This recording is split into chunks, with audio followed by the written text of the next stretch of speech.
dalam agenda kajian pertemuan Yayasan Zizkes BSMI yang pada malam hari ini insya Allah akan diisi kembali oleh Ustadz Dr. Happy Andi Bastoni, MA MPDI. Salam kita sampaikan kepada Nabi besar Muhammad Sallallahu Alaihi Wasallam, ketua kita dan teladan kita. Yang kami hormati segenap pengurus Yayasan Zizkes BSMI, yang kami hormati tim Rumah Sakit Al Fauzan yang terlibat dalam acara ini, para peserta dan jamaah rahimakumullah. Izinkan saya memandu acara pada malam hari ini lebih kurang 1 jam. Yang pertama pembukaan, yang kedua nanti penyampaian materi, kemudian yang ketiga tanya jawab dan tutup. Untuk hikmahnya acara kita pada malam hari ini, mari buka dengan baca basmalah. Bismillahirrahmanirrahim. Dan dilanjutkan dengan membaca umul kitab Al-Fatihah. A'udzubillahi minasyaitonirrajim. Bismillahirrahmanirrahim. Alhamdulillahirabbil alamin, arrahmanirrahim, maliki yaumiddin.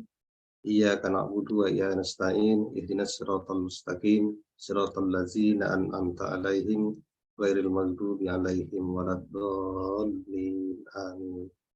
Shadaqallahul azim. Baik Bapak Ibu jamaah rahimahullah, ya. Sekali lagi jazakallah atas kehadirannya pada malam hari ini.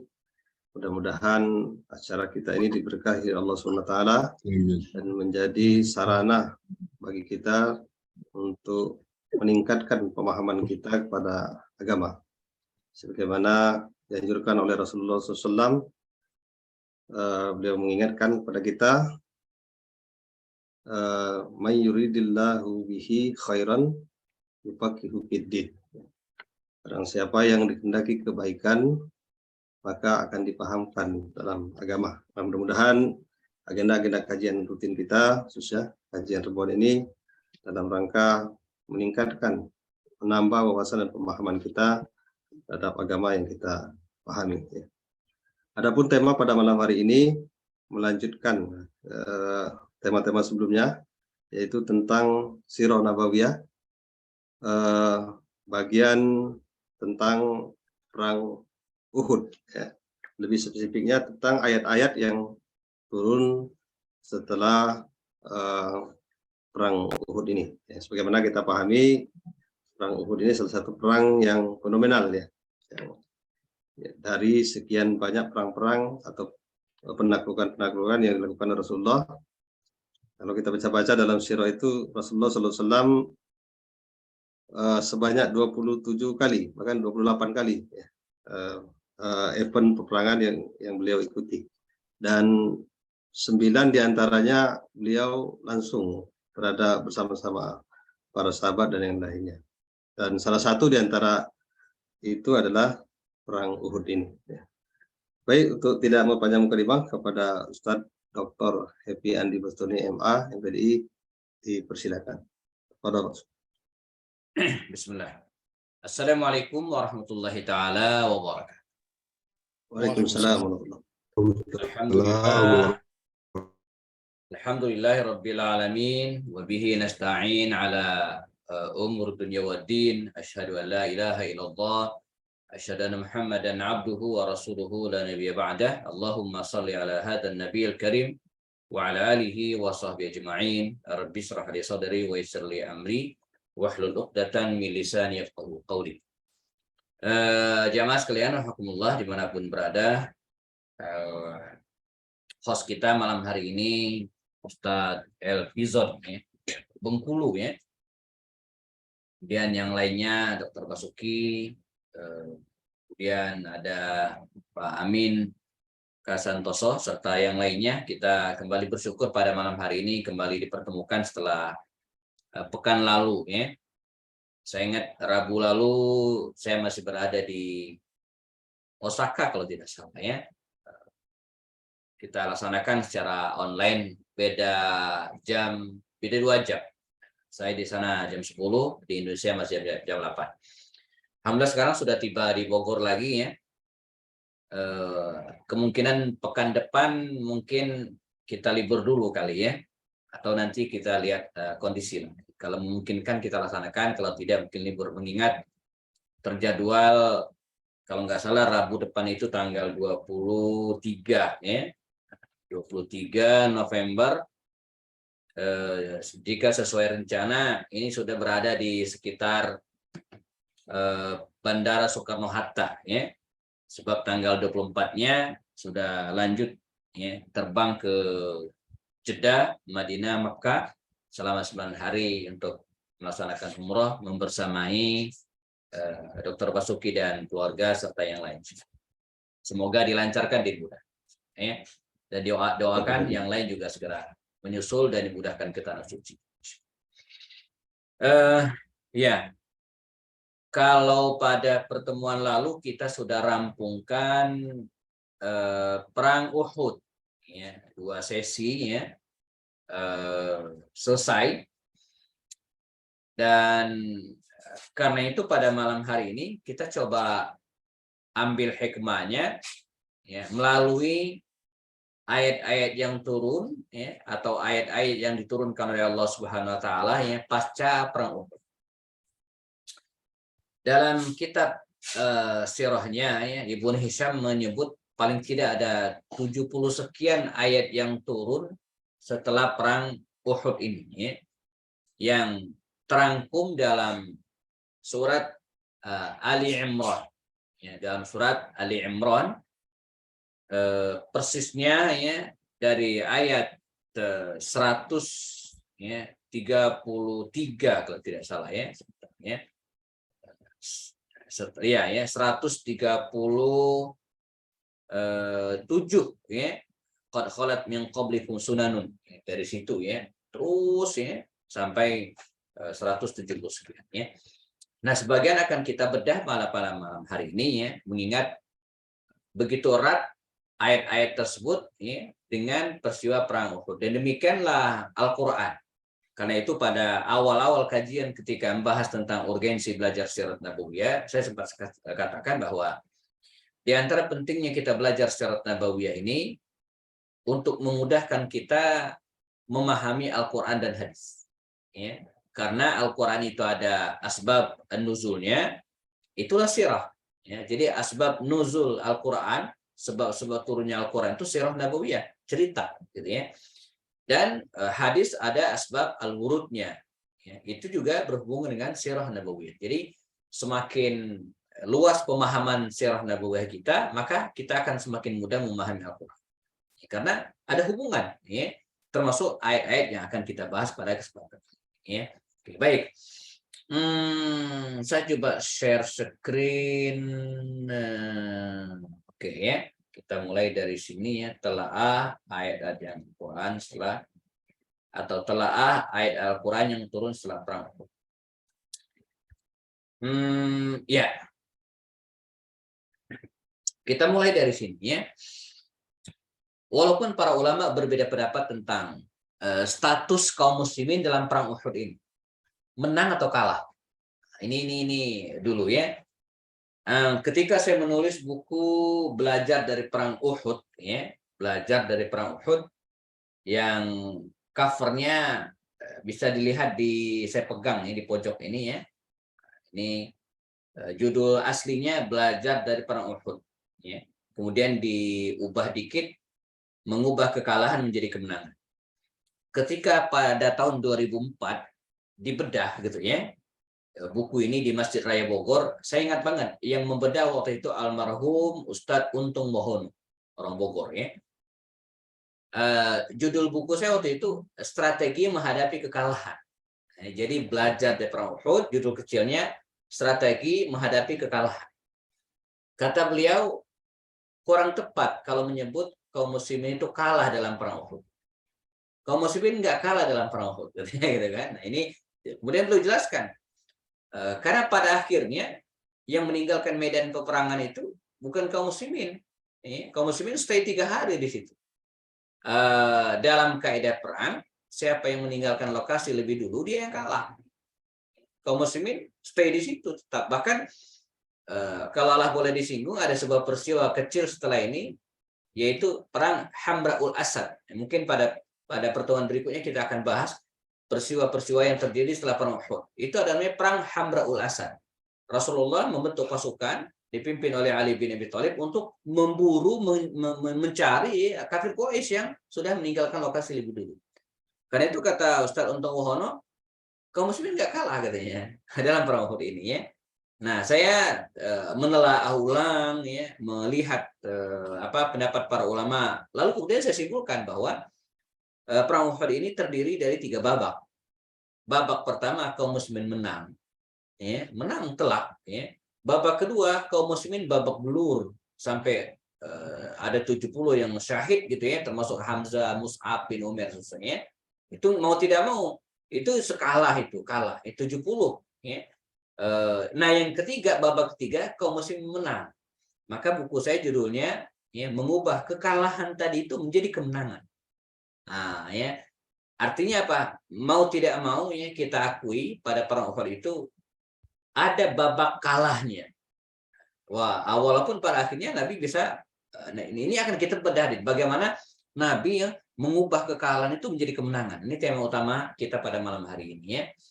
Nah, karena itu harus difahami, ada judul di slide-nya, memaknai kekalahan, bahwa kalah dan menang itu adalah siklus yang dipergilirkan kepada umat. Ya. Jadi selalu begitu, seperti roda. Maka kita lihat perjalanan umat Islam dari zaman Rasul saja, ya, juga demikian. Ada turun naiknya. Kalau kata Dr. Muhammad Ali As-Solabi itu dalam serial buku-bukunya itu ya, ada disebut dengan an-nuhud wa suqut ya. Jadi bangkit dan kalah. An-nuhud bangkit dan runtuhnya sebuah peradaban. Begitu jayanya Bani Abbasiyah, 500 tahun mereka berkuasa, menguasai dunia, akhirnya runtuh juga. Ya. Begitu luar biasanya Turki Utsmani ya, yang dari tahun 1453 sampai 1494 runtuh juga. Jadi demikianlah siklusnya gitu kan. Ini harus kita pahami, kalah menang itu biasa dalam sebuah peperangan ya.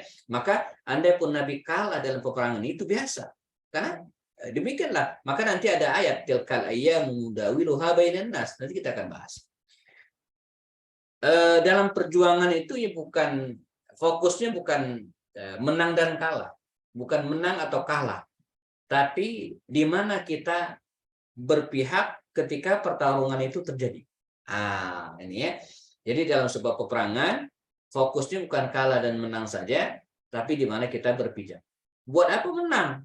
Kalau kita berada di pihak kebatilan, kan jadi ambigu, jadi ironis gitu ya. Menang sih, tapi kita berada di pihak yang batil gitu kan. Enggak. Itu enggak benar gitu ya. Jadi menang di pihak yang benar gitu ya, jangan menang tapi kita berada di gerbong penjahat gitu ya, nggak bisa ya. Di slide saya sampaikan ya, dalam kisah Nabi Ibrahim itu kan ada cicak ya, dan burung. Bahkan dalam hadis Nabi mengatakan dari Ummu Suraik ya, dikisahkan amarana ar-rasul, Nabi memerintahkan kepada kami ya untuk membunuh cicak gitu ya. Dikisahkan mengapa? Li'annahu yanfuku ala Ibrahim, karena cicak itu ketika Nabi Ibrahim dibakar gitu kan, dia meniup api supaya apinya itu makin gede. Artinya dia berpihak pada Namrus dalam hal ini. Dan sebaliknya, nahana ar-rasul, Nabi melarang kami untuk membunuh surat, ya semacam burung kecil, burung pipit gitu ya kalau kita hari ini, atau burung gereja lah gitu kan. Ya, mengapa? Karena burung tersebut as-surat itu ya meneteskan air dari paruhnya untuk memadamkan api. Apalah arti tiupan cicak? Dia tidak akan membesarkan api. Dan apalah arti tetesan air? Dia tidak akan memadamkan api. Tapi yang penting di mana cicak berpihak dan di mana burung berada. Nabi membela burung karena berada di pihak kebenaran. Ini boleh jadi ini adalah simbol gitu kan. Artinya jangan juga walaupun ada juga ulama yang memaknai hadis ini secara literal ya, disunahkan membunuh cicak gitu kan. Tapi kalau saya melihat bukan itunya, tapi pada simbol keberpihakan kita. Jadi enggak mesti juga kita kemana-mana ngelihat cicak langsung dibunuh, enggak juga gitu kan, karena ada juga manfaatnya cicak itu, paling tidak dia bunuh nyamuk gitu ya kan. Dalam pelajaran biologi kan ada mata rantai itu ya, sama seperti petani rajin bunuhin ular, akhirnya banyak tikus kan begitu ya. Nah, saya lebih memaknai bahwa sabda Nabi itu, Nabi ingin menjelaskan di mana kita berpihak ketika pertarungan itu terjadi. Karena asyara wal batil itu ya, asyara bainal haq wal batil, pertarungan antara hak dan kebatil itu selalu ada, mewarnai zaman dari Nabi Adam sampai sekarang. Bahkan para nabi yang mulia sekalipun mereka punya musuh. Ya, jadi intinya di mana kita berpihak. Allah punya cara tersendiri ya untuk memarahi orang yang kalah dan menghibur mereka yang menang. Jadi kaidahnya itu, selama ini kita suka membuat kaidah begini. Kita suka memuji begitu tinggi orang yang menang dan memarahi habis-habisan orang-orang yang kalah. Dan itu tidak selalu tepat. Maka dalam perang Uhud ini, walaupun kaum muslimin kalah, Allah tidak marah. Ya, Allah justru menghibur kaum muslimin melalui ayat-ayatnya yang akan kita bahas insyaallah. Ya, baik. Nah, ini mulai dari sini. Jadi begitu perang ini usai, kaum muslimin down, Nabi luka, para sahabat terbunuh 70 orang. Ini menyakitkan. Ya. Maka mulailah Allah Subhanahu wa taala menghibur kaum muslimin dengan rangkaian ayatnya. Allah memulai dengan firman-Nya dalam surat Ali Imran ayat 137 dan 138 ya. Yang saya kasih judulnya, Allah ingin mengembalikan rasionalitas umat ya, bahwa sejarah itu berulang. Qad khalat min qablikum sunanun fasiru fil ardi fanzuru kaifa kana aqibatul mukadzimin. Ya. Kepada orang-orang yang kalah ini Allah berfirman, telah berlalu min qablikum, sebelum kalian sunan. Ya. Sunan itu artinya Yusuf Qaradawi itu membuat fiqhus sunan. Jadi dalam kehidupan ini ada disebut dengan sunan. Sunan itu sunnah alam. Ya, berlalu. Ya. Ada angin yang bertiup gitu kan, air yang mengalir, api itu panas, es itu dingin, ini sunan namanya, sunat alam ya. Dan ini berlaku untuk semua, berlalu. Fasiru fil ardi, maka berjalanlah kalian di muka bumi gitu kan, fanzuru kaifa kana aqibatul mukadzibin, dan perhatikanlah bagaimana akibat orang-orang yang mendustakan agama. Hadza bayanul linnas, kata Allah, ini Al-Qur'an ini adalah bayanul linnas, penjelas bagi manusia, wa hudaw wa mau'izatun lil muttaqin, petunjuk serta mau'izah bagi orang-orang yang muttaqin. Nah, setelah itu ya baru Allah memberikan nasihat kepada kaum muslimin yang kalah ini. Dan ini untuk kita semua. Ini penting. Apa kata Allah? Wala tahinu wala tahzanu wa antumul a'launa in kuntum mu'min. Ini nasihat Allah kepada orang yang kalah. Wala tahinu, janganlah kalian merasa hina. Ya, kita kalau kalah itu suka merasa rendah, merasa hina. Enggak, ya. Enggak pede, tidak. Seorang anak yang pulang ke rumahnya ya, membawa prestasi yang buruk, kalah dalam sebuah pertandingan, maka jangan dimarahin. Kita katakan wala tahin. Wala tahin, ya. Wala tahzanu, dan jangan juga merasa sedih. Jadi anak yang pulang dengan membawa kekalahan itu jangan dimarahin, dicubit, dihukum, enggak, tapi justru dibesarkan, diangkat. Ya, wala tahin wala tahzanu, ya. Mengapa? Wa antumul a'launa in kuntum mu'minin. Kalian tetap berada a'launa, mulia, tinggi, in kuntum mu'minin. Jadi walaupun kalah, tapi kalau kita berada dalam pihak kebenaran, tetap a'launa. Tetap berada dalam kebaikan yang tinggi gitu ya. A'laun ya. In kuntum. Tapi syaratnya beriman. Syaratnya kita beriman. Jadi walaupun kalah, kita tetap mulia ya. Nah, orang yang kalah itu perlu motivasi kita disampaikan ya. Jadi jangan dimarahin apalagi disalahkan. Enggak ya. Ada bab evaluasi ya, tapi bukan untuk marahin. Kalah tetap menang asalkan bertakwa. Ya. Jadi kalah dan menang itu ditandai dengan makin luasnya kesempatan menebar kebaikan. Itu kalimatnya. Jadi buat apa menang, nah, tapi justru membuat kita terkekang. Ya. Kalah, tapi membuat kita lebih bebas, itu mungkin akan lebih baik. Ya. Nah, hiburan untuk kaum muslimin berikutnya adalah ayat 140. Ya. Ayat 140, di mana Allah SWT berfirman, "Iyamsaskum qarhun faqad massal qauma qarhun mithlu. Wa tilkal ayyamu nudawiluha bainan nas wa liya'lamallahu alladhina amanu wa yattakhidha minkum asy-syuhada atau minkum syuhada. Wallahu la yuhibbudz zalimin." Iyamsaskum qarhun, manakala kalian hari ini dilanda kala, luka. Allah menyebut qarhun, Allah menyebut luka. Kala kau mesti kalah, 70 yang meninggal, gimana enggak? Iyamsaskum qarhun, kalau kalian kalah sekarang, tenang kata Allah, faqad massal qauma qarhum misluh. Sungguh musuh itu ya, kalah dulu. Pada perang Badar, mereka tewas 70 orang dari petinggi mereka, Abu Jahal, Utbah dan sebagainya. Jadi kalau dalam permainan itu tenang-tenang ya. Kita boleh kalah hari ini, tapi dulu kita pernah menang. Atau nanti kita akan pernah menang. Ini Allah ingin mengatakan demikian ya. Iyamsaskum qarhum faqad masal qauma qarhum misluh. Kalau kalian kalah hari ini, sungguh musuh itu telah kalah. Ya, misluh sebelum sama seperti kalian. Bahkan angkanya sama. 70 sama 70. Dalam perang Uhud kaum muslimin 70 yang syahid, dalam perang Badar 70 di antara kafir Quraisy yang meninggal dunia ya, yang tewas gitu ya. Wa tilkal ayyamu nudawiluha bainan nas. Ya, dan demikianlah hari-hari al-ayyam nudawiluha bainan nas. Seperti roda kami pergilirkan kepada manusia. Ya, kalah menang siklus ya, kalah menang enggak mesti menang terus, ada saatnya kalah gitu ya, seperti roda enggak mesti di atas terus, kadang kita berada di bawah ya.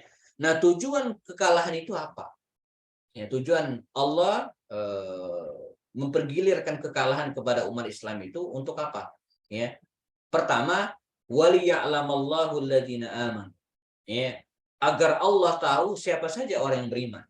Nah, jadi kalau menang itu gak ketahuan mana orang beriman, mana tidak.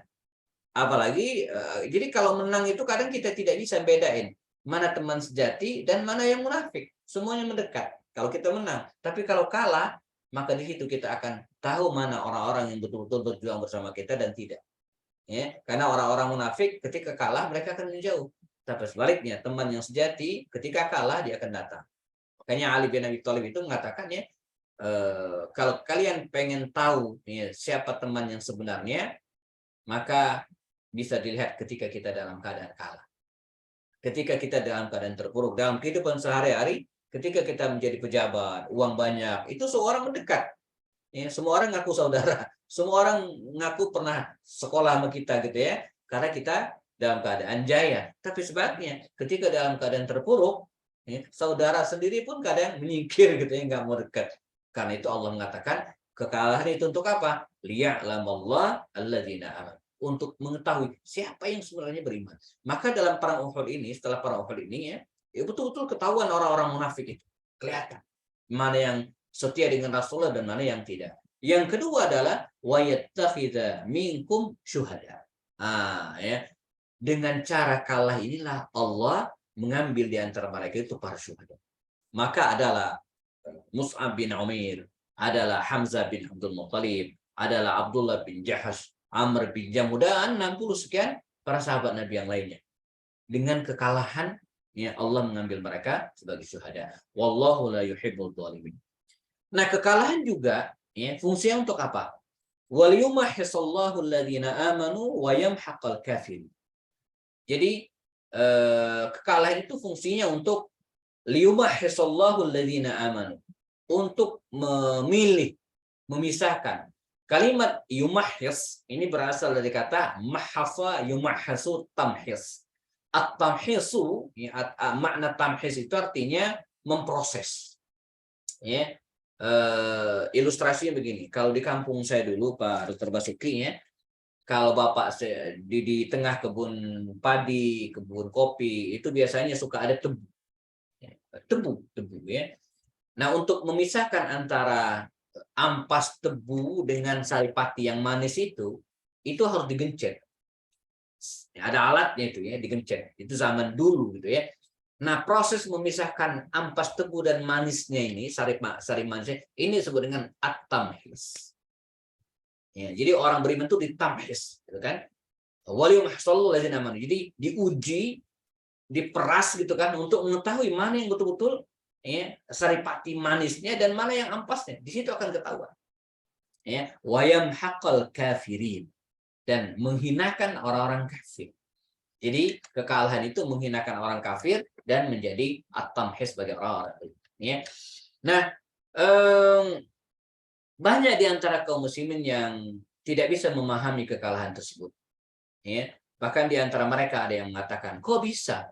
Di tengah kita ada Rasulullah, ya. Ada Allah, ya. Para sahabat orang-orang yang soleh, kok bisa kalah? Gitu kan? Atau kok bisa syahid, kok bisa meninggal gitu kan? Ya. Maka Allah berfirman, am hasibtum an tadkhulul jannata walamma ya'lamillahu alladziina jahadu minkum wa ya'lamas. Apakah kalian ya, merasa mengira akan bisa masuk surga? Karena tujuan mereka pengen masuk surga. Walamma ya'lamillahu alladziina jahadu minkum, sementara Allah belum mengetahui mana di antara kalian orang-orang yang betul-betul bersungguh-sungguh berjihad, wa ya'lamas sabirin, dan belum mengetahui mana orang-orang yang sabar. Walaqad kuntum tamannawnal mauta min qabli an talqauhu faqad ra'aitumuhu wa antum tanzurun. Pada ayat yang kedua ini jemaah menarik. Ketika di antara para sahabat merasa menyesal, ya, kenapa 70 orang syahid, ada Hamzah dan seterusnya. Mengapa syahid? Kata Allah, walaqad kuntum tamannawnal mauta. Kalian tahu tidak? Sungguhnya, walaqad kuntum, sungguh kalian, tamannawnal mauta, sebelum perang itu berharap kematian. Min qabli an talqaw, sebelum bertemu musuh. Ya. Jadi mereka lupa itu. Ada Amr ibn Jamuh, ya, yang ketika akan berangkat perang dihalangi oleh Rasul, ya Amr, jangan ikut. Ya. Pertama, engkau sudah tua. Yang kedua, kakimu pincang. Yang ketiga, 3 orang anakmu udah ikut perang. Jadi secara syar'i, Amr ibn Jamuh ini boleh banget tidak ikut perang. Udah tua, cacat kakinya, dan anaknya udah ada yang mewakili, 3 orang laki-laki semua. Boleh dia nggak ikut. Apa kata Amr ibn Jamuh? Ya Rasulullah, izinkan saya menginjakkan kaki saya yang pincang ini ke dalam surga. Jadi, nah sekarang dia meninggal. Apa yang harus disesalkan? Faqad ra'aitumuhu wa antum tanzurun, kata Allah. Gitu kan? Jadi semoga bisa difahami ya. Jadi para sahabat tuh menyesal, mengapa di antara mereka ada yang syahid. Kata Allah, buat apa menyesal? Bukankah mati syahid itu keinginan kalian? Ya, walaqad kuntum tamannawnal mauta, kan kalian pengen tuh mati syahid. Buktinya Amr bin Jamuh. Ada lagi Abdullah bin Jahsh. Ya, ada Abdullah bin Jahsh, ya. Apa kata Abdullah bin Jahsh? Saya mungkin pernah ceritakan bagaimana dia sebelum datang ke medan peperangan, ya, sebelum masuk, ya, dia berdiri bersama dengan berdoa di pojokan dengan Sa'ad bin Abi Waqqas. Dua-duanya berdoa. Ya. Setelah berdoa, kata Abdullah bin Jahsh ini kepada Sa'ad bin Waqqas, ya, "Madza da'auta?" Ya, Sa'ad, apa yang kau doakan? Kata Sa'ad, saya berdoa, semoga dalam peperangan ini saya dipertemukan dengan musuh yang paling besar, tinggi, gede, galak. Saya berhasil membunuhnya. Ya, kata Abdullah bin Jahsh. Kata Sa'ad bin Waqqas, wa anta, Anda wahai Abdullah, apa yang Anda doakan? Kata dia apa? Saya berdoa kepada Allah. Semoga Allah mempertemukan saya dengan orang yang paling besar, yang paling galak, yang paling sangar, dan dia membunuh saya, memotong telinga saya dan memotong hidung saya. Dan setelah peperangan mereka mendapatkan jenazah Abdullah bin Jahsh persis seperti doanya. Dia memang pengen mati syahid gitu ya. Jadi tujuan mereka berangkat ke medan perang itu apa kalau bukan mati syahid? Jadi nggak ada yang perlu disesalkan. Ya. Nah, pada tataran berikutnya juga apa? Di antara mereka juga ada yang tidak yakin, kok bisa kalah? Sementara Nabi bersama kita. Ya. Kita ini benar.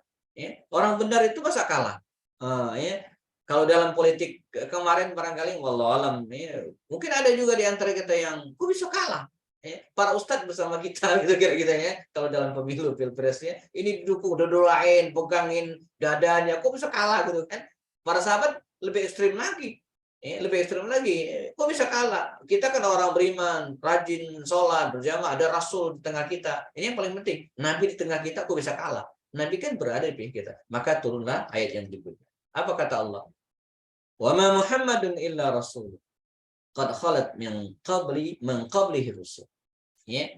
Tidaklah Muhammad itu merupakan seorang rasul. Wa ma Muhammadun ya illa rasul, ya. Qad khalat min qablihi rusul. Telah berlalu ya rasul-rasul sebelumnya. Jadi Muhammad ini seorang rasul, ya. Telah berlalu sebelumnya nabi. Ada 124.000 nabi telah berlalu. Nah, afain mata. Kalau dia meninggal. Au qutila. Atau bahkan terbunuh. In qalabtum ala aqabikum. Apakah kalian akan kembali kepada agama nenek moyang kalian? Jadi, biasa aja. Andai nabi pun meninggal, enggak masalah. Ya, artinya sudah nabi-nabi sebelumnya juga meninggal, nggak ada yang abadi gitu kan. Ada bahkan ada nabi yang dibunuh gitu ya, digergaji gitu ya. Makanya nah ayat ini kembali menemukan momentumnya ketika nabi betul-betul wafat. Ya, kita mungkin nanti akan ceritakan pada waktunya ya, ketika nabi meninggal dunia. Ulama menganalisa mengapa pemakaman jenazah nabi itu agak telat, karena mayoritas para sahabat tidak yakin kalau Nabi itu wafat. Gimana mau dimakamin? Orang mereka yakin aja enggak. Nabi Umar sampai mengancam, siapa yang mengatakan Rasulullah meninggal, saya akan penggal lehernya gitu kan. Gimana mau dimakamin gitu kan. Artinya mereka betul-betul enggak yakin Nabi itu wafat. Maka Abu Bakar Siddiq membaca ayat ini. Ya, wa ma Muhammadun illa rasulun qad khalat min qablihi rusul. Lalu ditambah dengan khutbahnya, dia mengatakan orasinya, man kana ya'budullaha man kana ya'budu Muhammadan fa inna Muhammadan qad mat. Siapa yang menyembah Muhammad, maka Muhammad meninggal dunia. Ya, wa man kana ya'budullaha, ya, siapa yang menyembah Allah, maka Allah tetap hidup. Baru para sahabat sadar. Umar sadar, Nabi betul-betul wafat.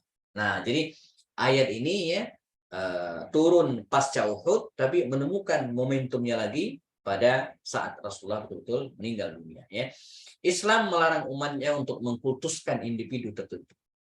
Ini ya, jadi kita jangan tergantung pada personal.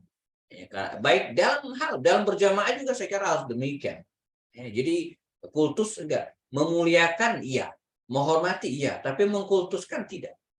Ya. Dan ini yang dipangkas oleh Umar bin Khattab ya, ketika dia memecat Khalid bin Walid. Alasan utama Khalid bin Walid dipecat pada masa Umar bin Khattab itu masalah akidah. Masalah akidah. Ya, ketika Khalid diangkat oleh Abu Bakar menjadi panglima perang, rangkaian perang dimenangkan terus oleh Khalid. Sampai ada yang mengatakan, ya, kalau Khalid bukan jadi panglima, kita nggak akan menang. Ya, ada yang mengatakan begitu. Ya, jadi kalau panglima kita bukan Khalid, kita nggak akan menang. Abu Bakar Siddiq sendiri dicatat sejarah. Apa kalimat Abu Bakar Siddiq? Ajazatin nisa'u an yadidla misla Khalid.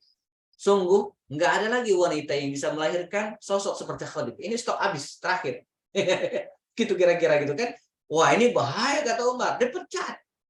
Dan menang. Ini enggak. Jadi nah yang menarik ya Khalid ketika dipecat santai aja dia. Dia nggak bikin partai baru, jamaah baru, grup baru, enggak gitu ya. Ini kelebihan seorang Khalid bin Walid gitu ya. Itu kata Dr. Ali Muhammad As-Salabi ketika menceritakan hal itu, mengapa Umar memecat Khalid, ini urusan akidah. Ya.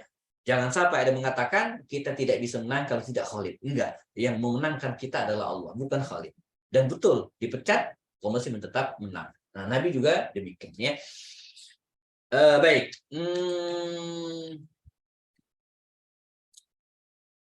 Nah, sekarang Allah menjelaskan tentang konsep kematian dalam perang Uhud. Wa ma kana li nafsin an tamuta illa biidznillah. Kita muajjal. Tidaklah jiwa itu akan meninggal dunia kecuali atas izin Allah Subhanahu wa taala. Ya. illa biidznillah kitaban muajjalah. Ya, kecuali berdasarkan ketetapan ya, yang telah muajjalah, ditentukan waktu. Ya.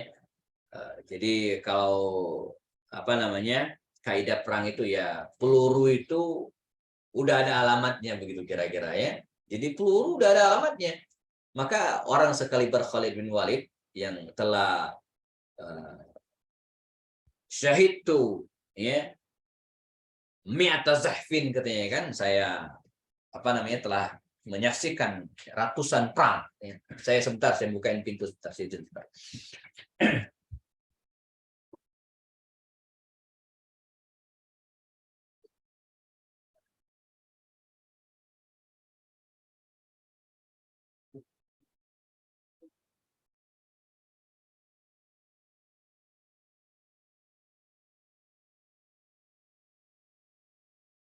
Mau sebentar. Ada tamu. Saya nanti jam 9 lewat ada pertemuan pekanan rutin ya. Ternyata datangnya lebih cepat. Nah, jadi wa maka lil nafsin an tamuta illa biidznillah. Jadi peluru itu ada alamat. Jadi nggak perlu disesalkan. Sehebat apapun seseorang, ya, kalau sudah tiba waktunya meninggal juga. Ya. Khalid saya ulang tadi itu, walaupun dia pengen mati syahid gitu kan, sampai dia menangis di akhir hayatnya, ya meninggalnya di kasur juga, meninggal di tempat tidur. Ya. Karena itu ketika perang Yamamah ada dialog menarik antara Umar dan putranya Abdullah bin Umar. Perang Yamamah ini kan terjadi pada masa pemerintahan Abu Bakar Siddiq melawan Nabi palsu Musailamah al-Kadzdzab. Banyak yang meninggal dunia dalam perang ini ya. Sampai dan mereka para hafiz Quran rata-rata, dan itu menyebabkan Umar mengusulkan agar mengumpulkan mushaf karena banyak yang syahid. Nah, pulang dari perang Yamamah ini di antara yang kembali itu adalah Abdullah bin Umar, anaknya Umar. Yang membuat Umar marah kepada anaknya ini karena dia pulang sendirian. Padahal berangkat berdua dengan pamannya Zaid bin Khattab. Uaknya lah, kakaknya Umar, namanya Zaid bin Khattab. Kata Umar, ya Abdullah, aina amu, di mana paman? Zaid, di mana paman? Kata anaknya ini, kata Abdullah bin Umar ini, ustus hidayah abati. Paman meninggal, mati syahid. Kata Umar, ustus hidayamu wa anta hayy, katanya. Pamanmu meninggal, engkau berani-berani hidup gitu kan. Jadi pamanmu meninggal, ente pulang hidup gitu kan. Masa Umar tuh, ya ngapain pulang? Sekalian gitu kan, pengennya Umar begitu. Tapi dasar anak yang cerdas ya. Kata Abdullah bin Umar ini, kata dia, wahai ayah, kami ketika akan berangkat perang sama-sama berdoa. Semoga Allah memberikan karunia kepada kami mati syahid. Allah mengabulkan doa paman dan doaku tidak, katanya. Doaku tidak ya. Jadi walaupun sama-sama perang, sama-sama berangkat, sama-sama berkecimpung di perang yang sama, ya kalau belum saatnya nggak bisa. Ya. Maka yang penting itu kan niat. Kata Allah, wa may yurid sawabad dunya nu'tihi minha wa may yurid sawabal akhirah nu'tihi minha. Siapa yang pengen sawabad dunya, ya balasan dunia, popularitas, harta rampasan perang, kalau dulu jabatan, nu'tihi minha udah dapat. Ya. Wa may yurid sawabal akhirah, tapi yang pengen balasan akhirat, nu'tihi minha, juga akan mendapatkannya. Makanya innamal a'malu binniyat itu penting gitu ya. Wasana jadi syakirin, dan kami akan berikan balasan bagi orang-orang yang bersyukur ya. Wa ka'ayyim min nabiyyin, ini ayat yang berikutnya, qatala ma'ahu ribbiyuna katsirun fama wahanu lima asabahum fi sabilillahi wa ma dha'afu wa mastakanu. Ini kembali kepada sejarah ya. Kata Allah, wa ka'ayyim min nabiyyin, betapa banyak para nabi. Qatala ma'ahu ribbiyuna katsir, yang berperang bersamanya pengikut yang banyak. Fama wahanu, dan mereka tidak lemah. Lima asabahum, apapun yang menimpa mereka, ya, musibah fi sabilillah. Wa ma dha'fu, dan mereka juga tidak merasa lemah. Ya. Wahanu merasa hina, dha'fu lemah. Wa mastakanu wallahu yuhibbus sabirin. Allah mencintai orang-orang yang sabar. Nah, ini ayat ini menjelaskan tentang pentingnya melihat sejarah, ya, belajar sejarah bahwa Allah yang mengutus para nabinya, dan mereka juga mendapatkan ujian yang luar biasa. Tapi mereka tetap ya. Terakhir, pentingnya doa sebagai pengakuan dosa dan permohonan ampun kepada Allah SWT. Wa ma kana qauluhum illa an qalu rabbana ighfir lana dzunubana wa israfana fi amrina wa tsabbit aqdamana wansurna 'alal qaumil kafirin. Ya, jadi Allah menutup ya tausiahnya ini ya dengan apa doa ya ampunan rabbana ighfir lana. Jadi setelah berperang ya, berkecimpung dalam medan peperangan ya, kata Allah ucapan mereka itu hendaklah Rabbana ighfir lana, ya Allah ampunilah kami.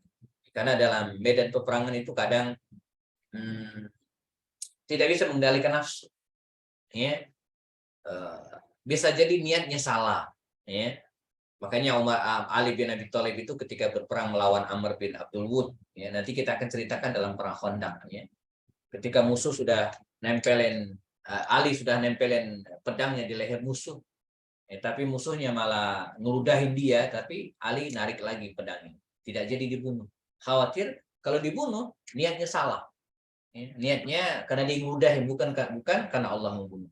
Ya, jadi sampai seperti itu. Ya. Rabbana ighfir lana dzunubana, ya Allah ampunilah dosa kami, wa israfana, dan israf kami. Sesuatu yang berlebihan, israf. Ya. Fi amrina, dalam urusan kami. Jadi kadang kita suka lebay, ya, berlebihan gitu kan. Saya suka sampaikan ke teman-teman dalam berbisnis juga demikian, kita harus banyak-banyak istighfar. Nah, kadang kalau promo barang itu berlebihan ya, jadi lebih dari speknya gitu ya. Kalau ngomong itu berlebihan, para ustadz juga sama ya, kalau ceramah itu kadang berlebihan gitu ya, jadi mengilustrasikannya kadang tidak tepat gitu ya, atau mungkin menyinggung perasaan orang lain. Wasabbit aqdamana, dan mantapkanlah aqdamana, langkah-langkah kami, ya, wansurna 'alal qaumil kafirin, dan tolonglah kami ya 'alal qaumil kafirin, yang menghadapi kaum yang kafir. Fatahumullahu thawabad dunya, maka Allah memberikan kepada mereka itu thawabad dunya, balasan di dunia. Nah, makanya wa husna thawabil akhirah, dan mendapatkan husna thawabil akhirah, ya, baiknya ganjaran di akhir. Dunia dapat, akhirat juga dapat. Makanya mereka yang berjuang bersungguh-sungguh membela agama Allah itu ya, dengan niat ikhlas karena Allah, insya Allah akan diberikan dua kebaikan, dunia dan akhirat. Ya. Jadi mereka yang berjuang untuk akhiratnya itu seperti petani yang menanam padi, ya, insya Allah rumput ikut. Nah, jadi petani yang nanam padi, rumput ikut tumbuh. Tapi mereka yang berjuang semata untuk dunia itu seperti orang yang menanam rumput, padinya luput. Maka tanamlah padi dan jangan nanam rumput.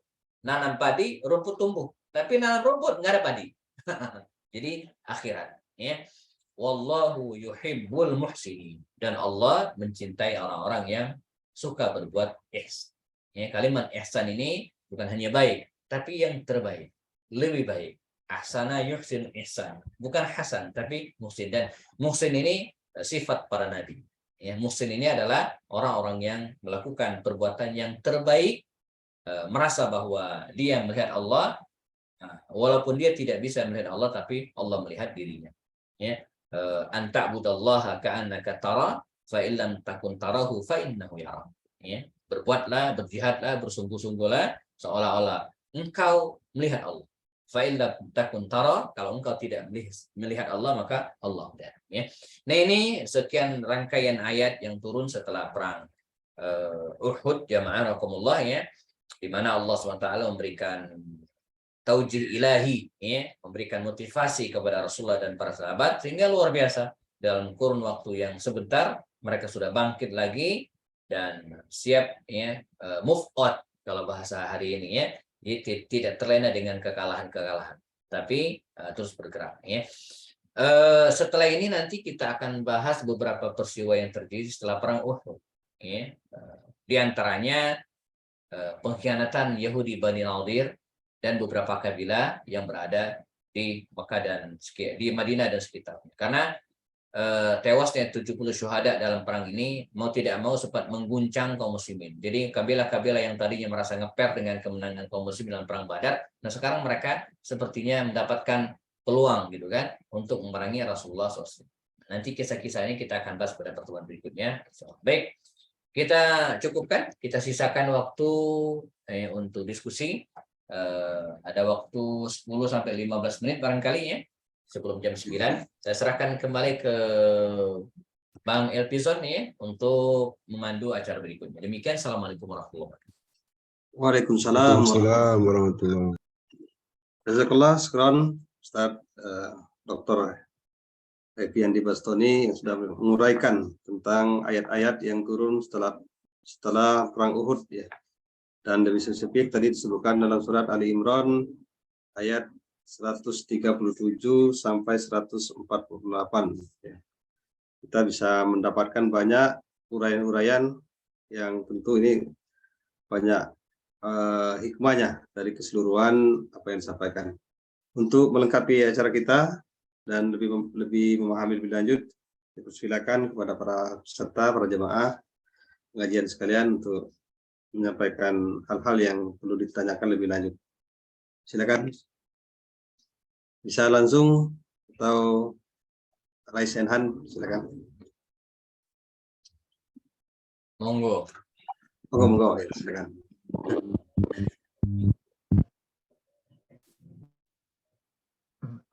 Pak Elpizon lagi di Bengkulu ini ya? Ya Pak. Ya. Tapi cuaca agak hujan di sini, mungkin suaranya. Hujannya di Bogor cerah hari sore ini.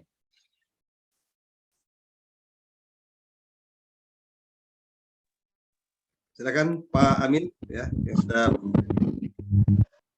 Assalamualaikum warahmatullahi wabarakatuh. Waalaikumsalam warahmatullahi wabarakatuh.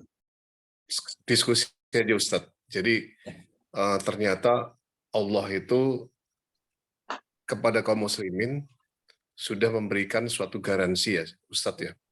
Jadi dikala kita sedang berjuang itu kita mendapatkan kemauan apa yang kita inginkan. Artinya niat. Innama amalu binniyat wa innama niat bil qabul. Jadi segala sesuatu yang berhubungan dengan niat itu akan terjadi apabila umatnya itu adalah meminta. Meminta itu dalam arti ada yang kebaikan, ada yang keburukan. Tetapi kan kalau ada yang keburukan itu jangan sampai, karena itu bagian daripada setan. Nah, bagaimana kita mengimani innama amalu binniyat supaya ketika kita berdakwah terhadap kaum muslimin ataupun non-muslim, dia bisa merasakan bahwa Allah itu kepada hambanya itu sudah memberikan garansi, gitu, garansi tergantung dari niatnya masing-masing orang. Nah ini kan kami juga di sini juga di Bali juga sedang siar Islam juga nih Ustadz. Jadi mohon pencerahannya. Terima kasih Ustadz. Assalamualaikum warahmatullahi wabarakatuh. Waalaikumsalam warahmatullahi wabarakatuh. Ya. Niat ya. Jadi selama ini kita menganggap bahwa niat itu di awal ya. Niat itu di awal. Padahal kalau kita bicara prakteknya, niat itu adalah akhir dari pekerjaan kita, endingnya. Jadi saya pengen kemana, nah itu ujungnya itu niat ya. Kalau dalam perusahaan mungkin niat itu visi ya. Jadi apa yang kita inginkan dari pekerjaan kita itu ya. Itulah niat. Nah, hendaklah kita dalam hal ini memuarakan semua perilaku kita itu karena Allah. Apapun ya. Nah, sehingga kalau ini yang terjadi, sebuah aktivitas jihad, dakwah, bahkan kerja, dia landasi dengan niat tadi itu, gitu ya, dia tidak akan pernah merasa lelah. Ya, sederhana saja, saya contohkan. Orang yang sholat berjamaah di masjid karena mertua, karena mertuanya di rumah, dia ke masjid sholatnya, ya, itu capek. Makanya ketika mertuanya pergi, dia nggak ke masjid lagi, gitu ya, karena bensinnya dari mertuanya, gitu ya. Tapi sebaliknya mereka yang bekerja atau ibadah karena Allah, ya dia nggak akan pernah merasa lelah. Dan inilah yang dialami oleh para sahabat Nabi. Mengapa walaupun jumlah mereka sedikit, tapi mereka memiliki kekuatan yang dahsyat? Karena bensinnya itu karena Allah, gitu ya. Maka kata Khalid bin Walid ketika menghadapi pasukan Romawi itu, apa kata dia? Ji'tukum bijaishin yuhibbunal mauta kama tuhibbunal hayat. saya ini bawa pasukan ya, yang yuhibbunal mauta, yang pengen mati. Kama tuhibbunal haya, sebagaimana kalian pengen hidup. Jadi perang melawan orang-orang seperti ini gitu kan, gimana mengalahinya? Pilihannya dua ya. Mut syahidan, iskariman atau mut syahidan gitu ya. Hidup mulia atau mati syahid. Jadi nggak ada kalahnya ya, kalaupun meninggal syahid itu tujuan mereka. Kalau hidup mulia ya itu juga harus dimanfaatkan gitu ya. Jadi karena itu penting, tajdid niyah itu penting. Terus terang Dr. Basuki, saya kalau bimbing jamaah umroh itu selalu saya ulang-ulang di awal-awal. Ayo mari kita luruskan niat. Ya. Karena bisa jadi ketika ada yang berangkat umroh itu atau apapun lah ya ibadahnya, ada yang juga ikut-ikutan, dan itu benar. Saya pernah bimbing jamaah, dia cerita, enggak saya tanya, dia cerita. Ustaz, saya ini sebenarnya belum siap umroh. Yang gak enak aja yang mertua saya umroh, istri ya umroh, masa saya enggak? Nah ini kan enggak niat, berarti niatnya itu enggak ikhlas. Jadi umrohnya itu karena nggak enak dengan mertua. Nah itu kan harus diperbarui lagi gitu ya. Nah dalam kehidupan kerja juga demikian kita. Ya. Jadi makanya kalau sebuah kantor yang sudah karyawannya itu sudah niat karena Allah, ya absen itu nggak penting lagi. Absen itu hanya tertib administrasi sajalah ya absen itu ya, supaya ada bukti. Kalau enggak, kalau walaupun tidak ada absen, itu cukup datang ke kantor, assalamualaikum, selesai. Tapi kalau karena Allah ya nggak perlu absen gitu ya. Nah, jadi nggak usah repot-repot. Ya. Makanya niat itu tajdid niat, memperbarui terus niat itu penting. Ya. Seperti kita sholat ilmu waktu kan sudah sholat terus kita. Tapi mengapa kita harus berniat setiap akan sholat itu? Ya, untuk memastikan betul-betul sholat zuhur kita ini bukan karena orang lain, tapi karena Allah. Jadi kalau ditanya bagaimana caranya, ya terus tajdid niat, perbarui niat terus. Ya, terus ya, jadi setiap perilaku kita mulai dengan niat karena Allah SWT. Dengan bismillah itu salah satu. Bismillahirrahmanirrahim. Makanya Imam Syafi'i mengatakan bahwa hukum membaca bismillah itu pada setiap pekerjaan. Bukan hanya ibadah, apapun ya. Mau masang jam dinding, ya bismillah. Pakunya. Sehingga ketika paku terpasang, jam dinding digantungin, selama jam itu dipakai, gantung di situ, kita dapat pahala terus. Nah, karena dengan niat karena Allah SWT. Dokter Prita udah angkat tangan? Yes. Silakan. Iya, terima kasih. Assalamualaikum warahmatullahi wabarakatuh. Waalaikumsalam warahmatullahi wabarakatuh. Tadi Ustadz mengatakan yang dilarang adalah kultus individu, dan tetapi kita boleh memuliakan. Kelihatannya ini beda-beda tipis. Apakah ada satu kata-kata atau satu perilaku saja yang membedakan antara kultus dan memuliakan? Itu pertanyaan pertama. Yang kedua, sebetulnya ini komentar atau apa ya. Kalau mendengar istilah pengakuan dosa, itu kok saya jadi ingat dengan agama. Ya, sebelah ya. Ada pengakuan dosa juga, tetapi kepada sesama manusia. Iya. Jadi apa sebetulnya konsep pengakuan dosa ini di dalam agama Islam? Terima kasih. Wassalamualaikum warahmatullahi wabarakatuh. Waalaikumsalam warahmatullahi wabarakatuh.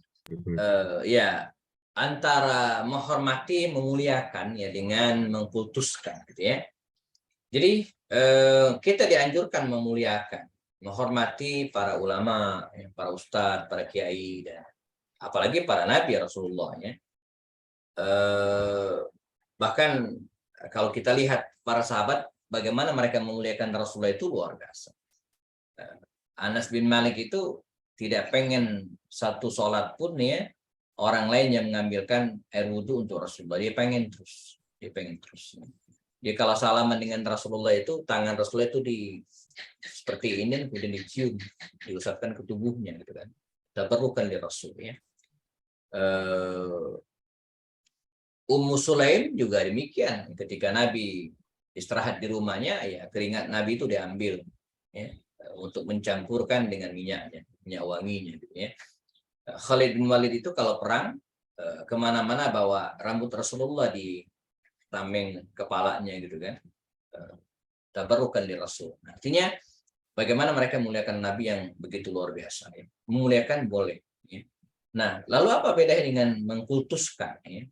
Jadi mengkultuskan ini tiba pada tahap menjadikannya hampir sebagai Tuhan. Kultus, ya.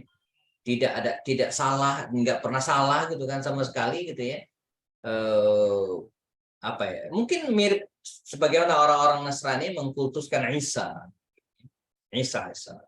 Atau orang-orang Syiah ya mengkultuskan Ali bin Abi Thalib, mengkultuskan Husain bin Ali sampai hari wafatnya Husain itu diperingati dengan memukul-mukul diri, melukai diri gitu kan. Nah, ini kan nggak benar, itu kultus, mengkultuskan. Atau sebagaimana kekhawatiran Umar terhadap Khalid bin Walid yang nyaris dikultuskan gitu ya. Karena sampai mereka mengatakan kita nggak akan menang kalau panglimanya bukan Khalid. Nah, itu udah masuk kultus individu.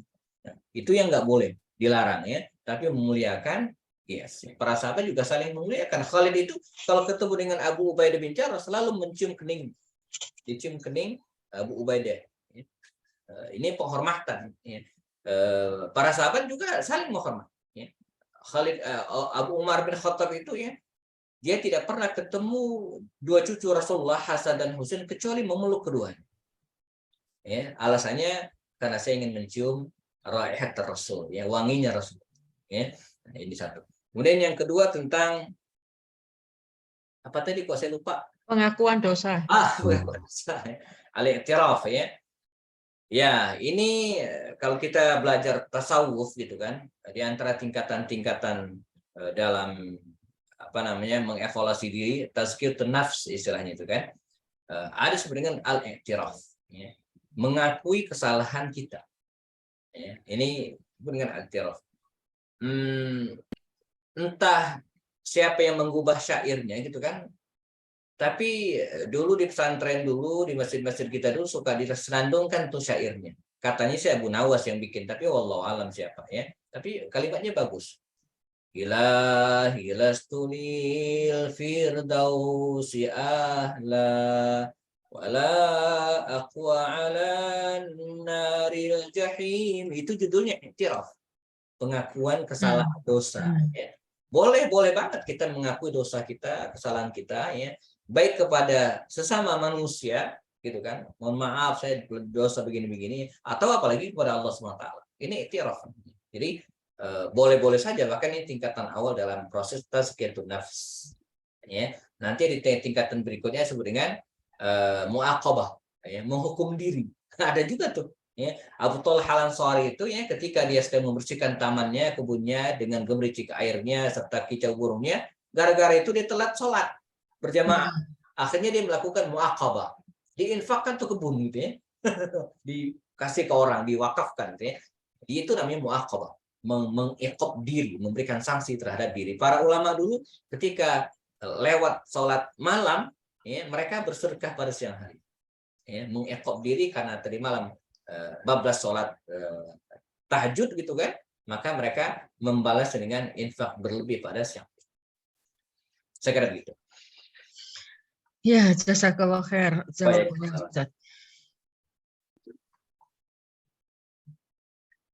Baik, Bapak Ibu, jazakallah.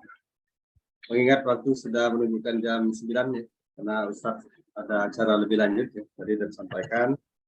Mudah-mudahan materi ataupun yang didiskusikan dalam pertemuan ini memberikan pemahaman dan penyegaran kepada kita. Amin. Tadi saya mencatat ada beberapa hal ya. Pertama, bagaimana memaknai kekalahan, mengembalikan rasionalitas umat, memulihkan kepercayaan diri, menghibur kaum muslimin, menjelaskan tentang tidak figuritas, kemudian konsep kematian juga dijelaskan, dan mengembalikan kesadaran sejarah, pentingnya doa dan permintaan ampun. Jadi ini cukup banyak dan lengkap, yang tentu ini setiap kejadian ini bisa saja berulang di waktu-waktu yang akan datang. Sehingga ini juga pelajaran ini tentu juga untuk kaum muslimin saat ini dan yang akan datang. bagaimana yang kita pahami. Bapak Ibu jamaah rahimakumullah, demikian rangkaian acara kita pada malam hari ini. Mohon maaf jika di sini ada kekurangan. Jazakallah pada tim yang telah mensupport acara ini hingga berjalan dengan lancar. Mari kita tutup dengan mengucapkan hamdalah dan doa kepada majelis. Alhamdulillah.